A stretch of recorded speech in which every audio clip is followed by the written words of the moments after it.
quem prega uma fé diferente da Igreja Católica, uma doutrina diferente da Igreja Católica, estejam atentos, não acreditem, a não ser se aquela verdade, se aquele ensinamento não contradisser, não se opuser à doutrina da Igreja. Neste sentido, pagãos podem dizer coisas muito bonitas, enquanto que cristãos batizados podem dizer blasfêmias. Deus Todo-Poderoso se utilizou até de uma jumenta, uma jega, como se diz em Alagoas, para falar a jumenta de Balaão, para diverti-lo.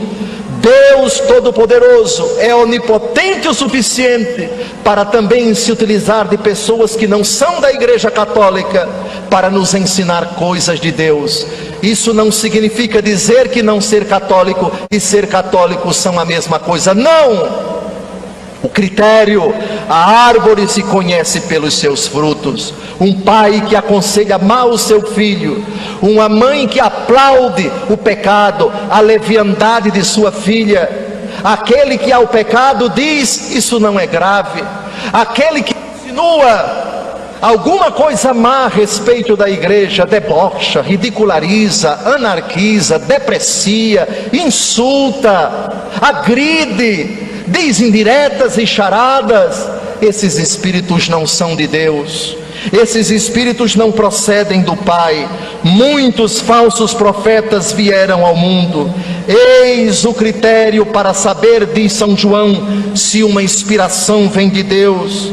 Todo espírito que leva a professar que Jesus Cristo veio na carne é de Deus, e todo espírito que não professa a fé em Jesus não é de Deus. Isso é uma regra infalível para todos vocês, e uma coisa muito simples para o nordestino da roça como eu, matuto como eu. Ele deve dizer sempre, deve ser educado, deve ser polido, deve tratar bem a todos. Mas na minha terra Alagoas se diz, não confunda gentileza com gentileza. Gentileza não, gentileza sim. Leso não, educado sim, mas abestado não. Escutem bastante, ponderem bastante, estejam atentos, não se intimidem se a pessoa que está pregando ou falando está empacotado com paletó e gravata, está de mitra ou báculo, está revestido das vestes sacerdotais, celebrando a Santa Eucaristia. Examinem as Escrituras, examinem a doutrina da igreja, a fé de vocês, a fé do Padre Cícero Romão Batista, que é a fé imutável da igreja. Ela é uma defesa poderosa, ela é um critério infalível. Epa!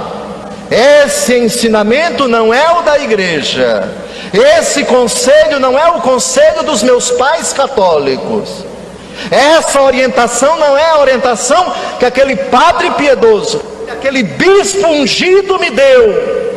E deixem as antenas em pé e fiquem desconfiados se alguma coisa que não condiz com a fé em Jesus, com a imutável doutrina da igreja, for veiculada por quem quer que seja. Seja esta a defesa de vocês, e digam antes de tudo, diante de uma blasfêmia, diante de uma heresia, diante de uma mentira, diante de um conselho que não é de Deus, a primeira coisa que acontece no coração de quem é de Deus, escutar uma barbaridade, ele fica chocado, e na hora o Espírito Santo diz para ele, esse não é o conselho de Deus. Fique calado ou então proteste, e se não der para protestar, retire-se.